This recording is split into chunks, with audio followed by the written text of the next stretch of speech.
আসন্ন ঈদ উল ফিতরকে সামনে রেখে রাজধানীর বিপণী বিতানগুলোতে বাড়ছে ক্রেতাদের সমাগম।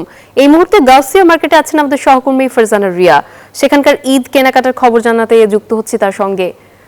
রিয়া, আমাদেরকে জানাবেন শপিং মলগুলোতে এই মুহূর্তে ক্রেতাদের উপস্থিতি আপনি কেমন দেখছেন, দরদাম কেনাবেচা কেমন, বিস্তারিত জানাবেন।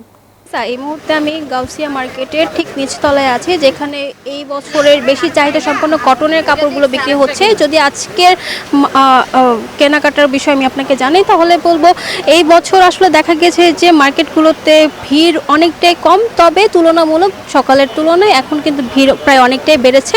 আমরা এখানে সকাল থেকে আছি এবং বিক্রেতাদের সাথে কথা বলে আমরা জানতে পেরেছি যে এই বছর কিন্তু তুলনামূলক 6 রোজা হিসেবে কেনাকাটাটা কমই করছেন ক্রেতারা। তারা বলছেন যে আসলে যে বাজেট নিয়ে ক্রেতারা আসছেন সেই বাজেটের মধ্যে তারা জামা কাপড় মেলাতে পারছেন না, ফলে তারা আসলে দোকান ঘুরে ঘুরে চলে যাচ্ছেন। আর এই মুহূর্তে আমি গাউসিয়ার যে গলিটিতে আছি, এখানে দেখা গেছে যে আসলে খুব রিজনেবল দামের মধ্যে আসলে তারা অনেক কিছুই পাচ্ছে।